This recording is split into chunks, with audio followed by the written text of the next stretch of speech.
Ese koko uyu mugabo arerekwa cyangwa se areba ibyo twe tutareba, ariko ashobora kuba afite n'andi matwi yumva ibyo twe tutumva.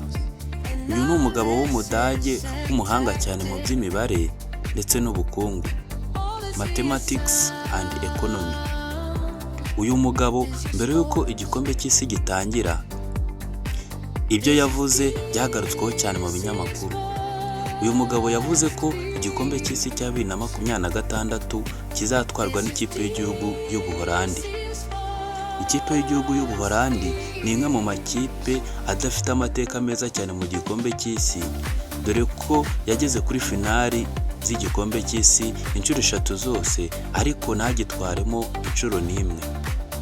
Uyu mugabo we mu mboni ze abona ko igikombe cy'isi cya 2026 kigomba gutwarwa n'ikipe y'igihugu y'Ubuholandi.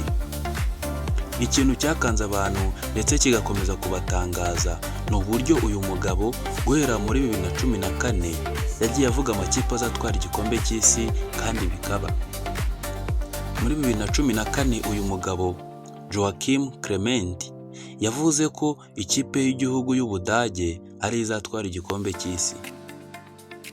Ibi koko byarabaye kuri finali aho ikipe y'igihugu y'Ubudage yatsindaga ikipe y'igihugu ya Argentine igitego 1-0. Mu gikombe cy'isi cyakurikiyeho cya 2018 Joachim Clement yavuze ko ikipe y'igihugu y'Ubufaransa ari izatwara igikombe cy'isi.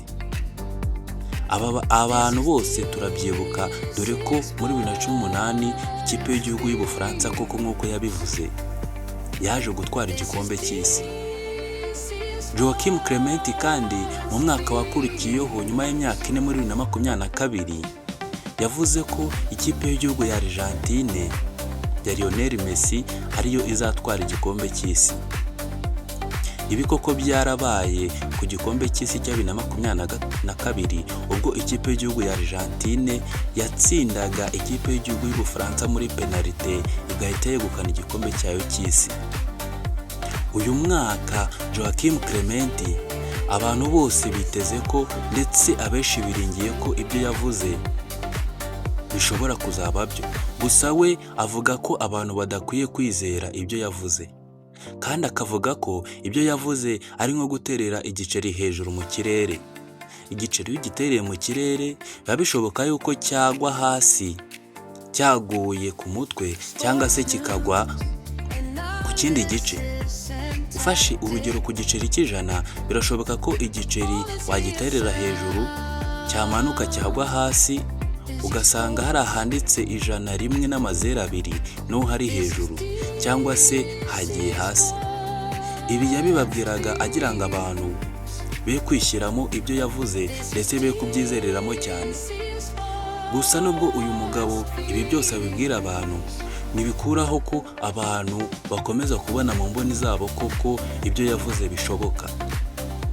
Ikipe y'igihugu y'Ubuholandi nyuma yo gutsinda ikipe y'igihugu ya Swede ibitego 5-1, abantu bose basubije amaso inyuma ndetse basubira mu nyandiko barasoma, basanga ko uwitwa Joachim Clement yavuze ko ikipe y'igihugu y'Ubuholandi ari izatwara igikombe cy'isi.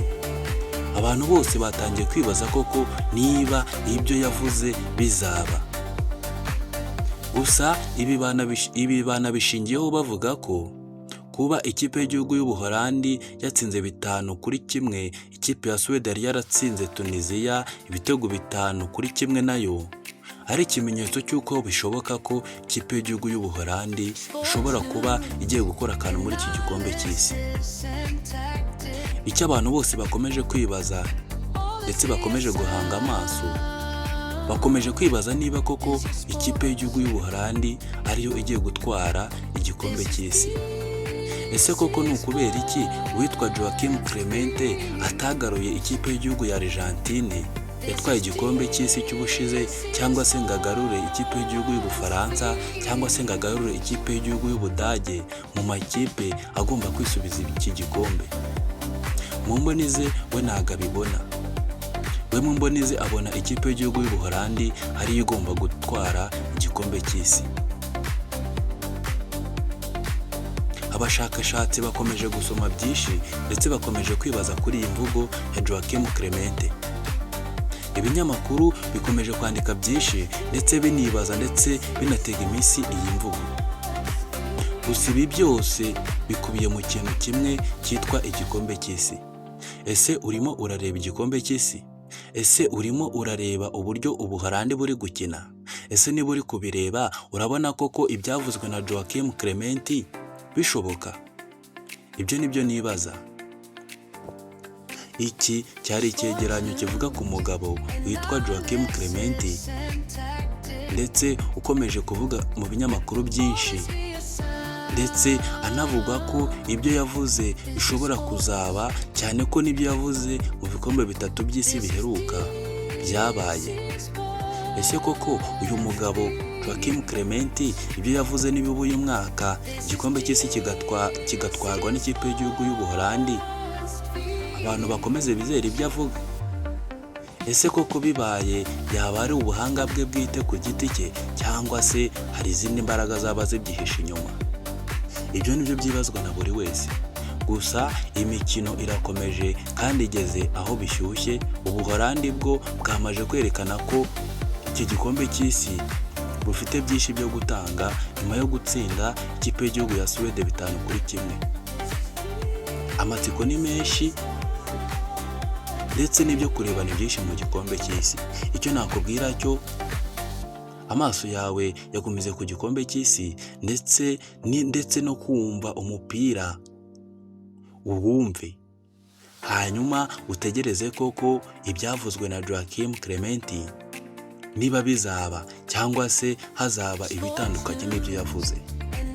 Iyi ni DC Sports TV.